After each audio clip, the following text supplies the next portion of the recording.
אוקיי, נטע. היי סמי. היי, אני מאוד שמח לדבר איתך היום, כי אני ידעתי, כאילו, כאשר אני אעשה את הרעיון הזה, בא לי לעשות מישהו על ווסטוק, בא לי שנדבר על ווסטוק, אז חשבתי שאת תהיה הבן אדם הכי אה, רלוונטי או הכי טוב לדבר על ווסטוק, לדבר על ווסטוק איתו. אז Yes. את יכולה לספר קצת אולי מה זה וודסטוק ומה מה הולך לקרות? בטח, סמי, זה כיף שהזמנת אותי.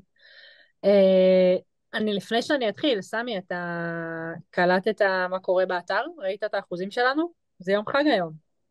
כן, אני היום ראיתי, אנחנו איזה 98%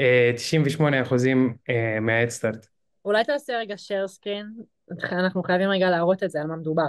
רגע לפני שנתחיל צריך להראות, כי אנחנו עכשיו ברגע היסטורי של כל הפרויקט הזה. אני אנסה לעשות, בוא נראה share screen של עכשיו, ועוד חצי שעה בסוף השיחה נראה שוב, ונראה מה המצב. אני אנסה להראות. יאללה, מדהים. מתי זה התחיל? כאילו, מתי עכשיו אני מראה, לפני כמה ימים זה התחיל? לפני 40 יום, אם אני לא טועה. וואי.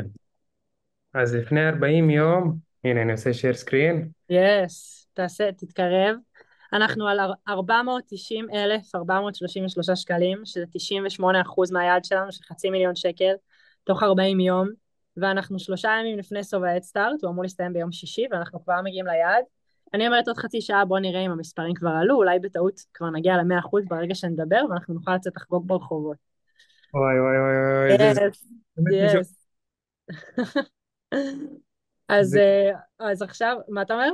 זה באמת משוגע, כי אני זוכר פעם ראשונה שדיברתי איתך על וודסטוק, כאילו, לא הבנתי אם זה קורה, אם זה לא קורה, היה איזה, כאילו, לפני 40 ימים אמרתי מאיפה תביאו חצי מיליון שקל עכשיו, אבל זה באמת משוגע איך זה באמת עובד, כאילו, זה באמת קורה. זה באמת קורה סמי, וזה משוגע לגמרי, אז נחזור קצת אחורה ונתחיל לספר רגע מה זה הדבר הזה בכלל, אחרי שחגגנו. אה, אז ב... אני אתחיל בתקציר ואז נעבור לסיפור הארוך. בעצם עוד 5 שבועות אנחנו הולכים להתכנס 2,000 איש ואישה ל3 ימים במדבר, בוודסטוק למען השלום, באירוע שכולו אומנות, מוזיקה ותוכן שמוקדשים לשלום. ומה הקשר שלום עכשיו במלחמה? אנשים שואלים את עצמם, אז זה בדיוק הסיפור. אנחנו מרימים פה אירוע גדול שכולו בהתנדבות, ולמעשה נוצרה תנועה שלמה סביב הפרויקט הזה כדי להרים את האירוע. תנועה שהמטרה שלה היא להחיות מחדש את האמונה והתקווה והמוטיבציה והידיעה ששלום פה, ששלום פה הוא אפשרי, ושאנחנו כאן בשביל לעשות את זה פה ביחד, ושיש לנו כוח כאזרחים, ובמיוחד כאנשים צעירים, לקדם את הדבר הזה פה בארץ. לתפיסתנו, לתפיסת אנשי ונשות הוודסטוק, המלחמה היא לא גזירת גורל, ואנחנו מייחלים לחיים טובים יותר, ואנחנו חושבים שאנחנו יכולים לקיים פה חיים טובים יותר, כי יש הרבה אנשים, גם יהודים וגם ערבים, גם פלסטינים, גם המדינות השכנות, שלא רוצים את המלחמה הזו כרגע, והוודסטוק זה הדרך שלנו להתאחד כל האנשים האלו ביחד, ובאמצעות רוח אופטימית ורוח אומנותית, עם רוח של אומנות ושל שלום, אנחנו מחזירים מחדש את השיח, התקווה והאמונה על הדבר הזה. עכשיו, איך כל זה קרה, איך זה התחיל בעצם? אז מה שמרגש בוודסטוק זה שזה לא ארגון, זה לא תנועה, זה לא עמותה, זה לא שום דבר ממוסד. זה התחיל מהשראה מאירוע שלום שהיה לפני כמה חודשים, ב1 ביולי בהיכל מנורה בתל אביב, אירוע שקראו לו הגיע הזמן.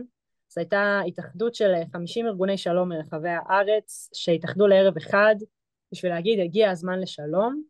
זה היה ערב אחד באולם הזה, והיו כל מיני הופעות ונאומים, והיו הרבה אנשים כאלה מכובדים, וזה היה אירוע מרגש.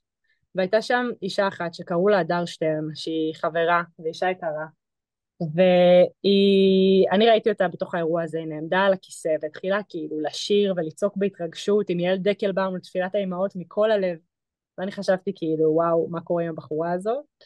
אבל בסוף האירוע היא התחילה לדבר על זה שצריך להביא את התוכן הזה לעולמות של החבר'ה הצעירים, גם האלטרנטיביים, אנשי המוזיקה, האומנים, אנשי הפסטיבלים, אנשי הטבע, מה קורה עם כל החבר'ה האלה הטובים בארץ, למה הם לא מגיעים לאירועי שלום, למה הם לא פועלים למען שלום בארץ הזו, למה הם לא עושים משהו נגד המלחמה, או כדי לשפר את החיים שלנו כאן.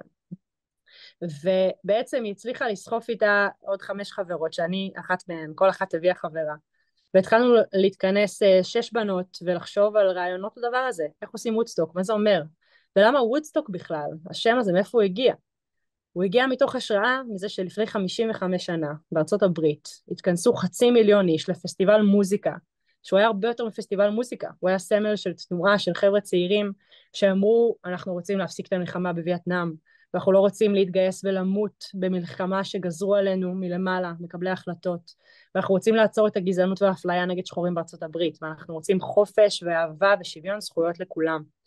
והפסטיבל הזה הניע מאות אלפי לבבות של אנשים לקראת שינוי בתחום הזה, ובין היתר זה מה שהצליח להביא לשינויים חברתיים ופוליטיים מאוד משמעותיים בארצות הברית.